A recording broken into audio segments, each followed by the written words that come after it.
Tonight, winner takes all in the runoff elections. This is Commitment 2020 election night coverage on WDSU.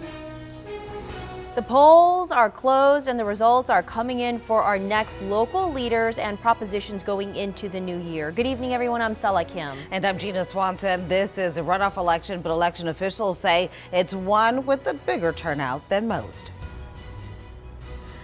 All right, let's look at some of the early results. One of the biggest races we're following is the Orleans Parish District Attorney's race. Former Orleans Criminal Court Judge Kiva Landrum and City Council member Jason Williams hoping to replace Leon Canizero, who's not running for re-election.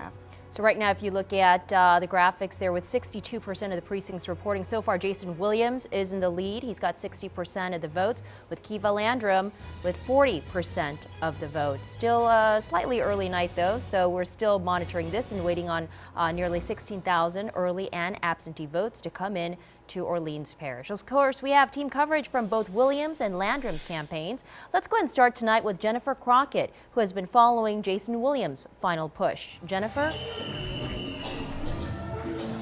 I'm at the Williams watch party, and it is electric in here. It is loud. I'm going to step out so you can see the room.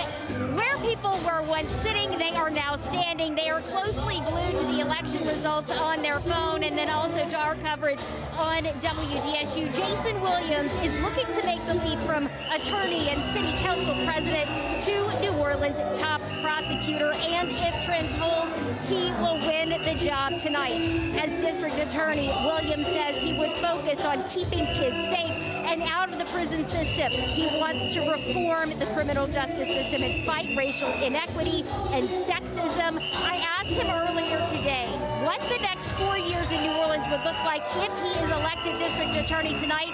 Take a listen to what he told me. If I win tonight, 4 years from now, the people of New Orleans are going to feel safer. They're going to be safer. They're going to know more about what's going on in the office because it's going to be more transparent than it's ever been. And it's going to be fair for every single neighborhood.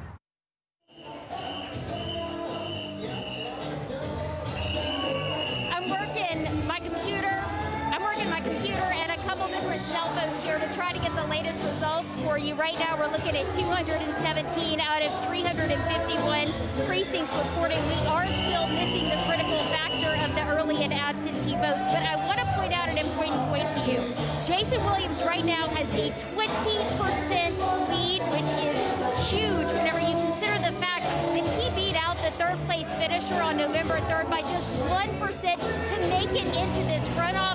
He has closed that 8,500 deficit that he was behind Kiva Landrum Johnson in that November 3rd election, and he is well ahead tonight as we still wait for those early and absentee votes. I'm here in New Orleans at an electric watch party waiting for Jason Williams to come out. We expect him to come just as soon as we get those early and absentee votes in. Back to you. All right, somebody get Jennifer a touchscreen out there working multiple devices there. Let's check in now with Sherman DeSalle. He is at Kiva Landrum's camp. Sherman, what's the situation there? Yeah, like you said, it's definitely a work of art. As journalists on election night, we have two phones in our hands, listening to people in our ear, and we're watching the watch party, watching the reactions as those numbers come in. So we're at the Treme Hideaway. This is the headquarters, the watch party headquarters for former Judge Kiva Landrum, who happens to be nearby. We're going to actually see if we can talk to her live tonight. She's walking around visiting her supporters. There's a lot of supporters coming in here, and thankfully everybody is following safety mandates. Everybody has on face masks and things like that. We've seen a lot of people here that have shown their support for her, including Mayor Cantrell. She was here for quite a while. State Senator Karen Carter Peterson. We've seen a lot of people from the legal world, and we've also seen a lot of her sorority sisters from Delta Sigma Theta Incorporated. We've seen a lot of notable people within the community who have been showing their support for Kiva. And as you can see, Dolly is showing you right now, she's just steadily walking around showing her support. As my colleague Jennifer just brought up, Kiva is trailing with 40% of the vote, but the early voting numbers still not in right now, and that represents 16,000 votes. I believe our team was told about 15 minutes before we were on the air tonight that it could happen any minute now as far as those things getting tabulated and actually coming onto the Secretary of State's website. to let people know exactly what's going on. But as of right now, everybody is just kind of waiting. We've been seeing her team kind of pacing back and forth just to make sure that they're staying on top of tabulating those votes as they come in. If you haven't been familiar with the Secretary of State's website, if this is your first time participating in an election, you can go to that website and you'll see that they'll update every 2 minutes. But have no fear, you don't have to do that. You can go to WDSU, our mobile app. We do it for you so you can keep updated with all that. In the meantime, we're going to stay close to where Kiva is and see if she's available to talk to us as these numbers continue to come in tonight. Reporting from Treme, Sherman DeSalle, WDSU News. All right, Sherman, thank you. Joining us now via Zoom, political analyst Dr. Silas Lee. Tell us what your thoughts are on this race, certainly a highly anticipated race. Well, without a doubt, it was a highly anticipated and very competitive race. A lot of people assume that Jason Williams would be wounded to some degree because of the indictments. But what we noticed was the fact that Jason did a very effective job at defining himself and why he was running. He positioned and he talked about the fact that he represented change. He was a fighter to bring about change in the criminal justice system. And it seemed like he was good at defining Kiva as someone who was part of the status quo. And that was a very effective move on his part. Now, keep in mind, we still have more than 15,000 votes to come in. Even though 61% of the precincts are in and it shows him ahead, we have to see what impact the remaining votes will have. At one point at the very beginning when the results came in, Kiva was ahead with 75 to 30. So what we see is that as the votes came in, momentum switched, and we have to see if this holds. But at this point in time, it looks like Jason Williams will be the next DA. And Dr. Lee, you were telling us about just the difference in their strategies and their campaign efforts there and tactics. Kiva Landrum had some very strong endorsements from well-established candidates and well-known politicians. Jason Williams did not. However, you said he had a really good grassroots campaign. And why do you think that his indictments did not cripple him? You know, the reality is that in reference to endorsements, there's only one person on the ballot. That's the candidate. And what endorsements do is like decoration on a cake. But the candidate must convince voters that he or she deserves their support and why he or she is running and would be the best person for the job. So with endorsements, it's always up to the candidate to create momentum.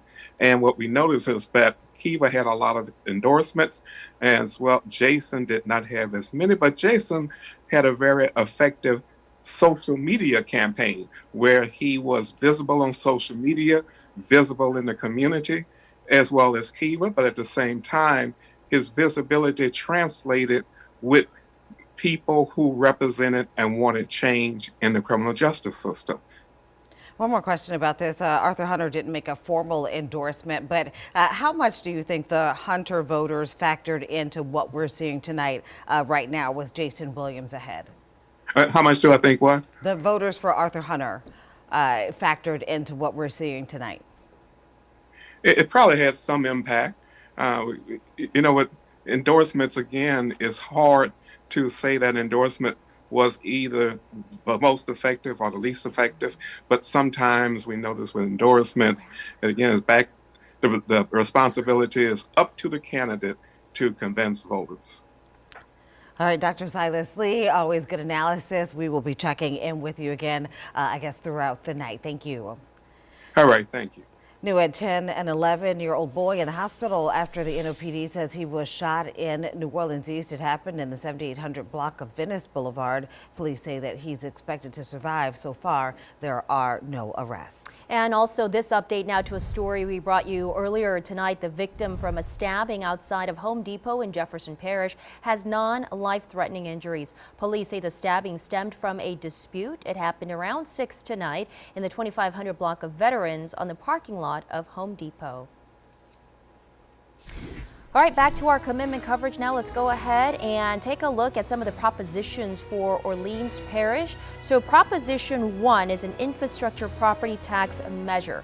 You can see here so far with 62% of the precincts voting yes, 44%, no, is 56%. So if there's more no votes, then it would oppose replacing two taxes with a total rate of $4.40 per 1,000 of assessed property value that are set to expire in 2021, with a special tax of $2.16 per 1,000 of assessed property value. This would last 20 years and start in January.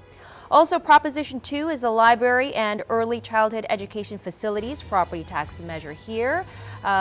Right now, no votes is at 57%, and 43% of the voters voted for this so far. So a no vote would oppose authorizing a special tax of 0.98 cents per $1,000 of assessed property value to fund public libraries and early childhood educational facilities construction and maintenance for 20 years starting in January. This would replace the existing library tax that's set to expire in 2021.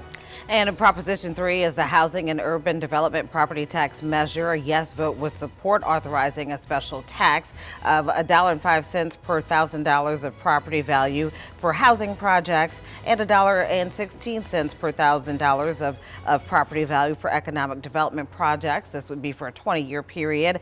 This tax would replace the Housing and Economic Development Trust Fund tax that's levied at a rate of $2.50 per $1,000 of assessed property value. This package of taxes, all three of them set to expire next year. All three of them should be considered together. At least the mayor wanted you to, but right now on Proposition 3, it looks like voters are rejecting that with 55% of the vote. Meantime, voters in the French Quarter also took up a special tax renewal for security in their neighborhood. There's concern about how the money will be used if it is passed. The French Quarter Management District wants to use the quarter-cent tax to renewal to expand their task force and hire off-duty NOPD officers, which would replace the more expensive state troopers. However, the city, who controls the tax funding, wants to expand their grounds patrol program, which is a mix of civilian patrol and overtime NOPD officers. All that to say, you can see right now voters are rejecting that measure as well, with 68% of the vote. So we are keeping track of the results coming from every race and proposition in our coverage area. You can find out who's leading the race and how your tax money will be used in your parish. You can find that right now on WDSU.com or on our WDSU free mobile app. As we head to break here, here's a look at the results of several other races in tonight's election.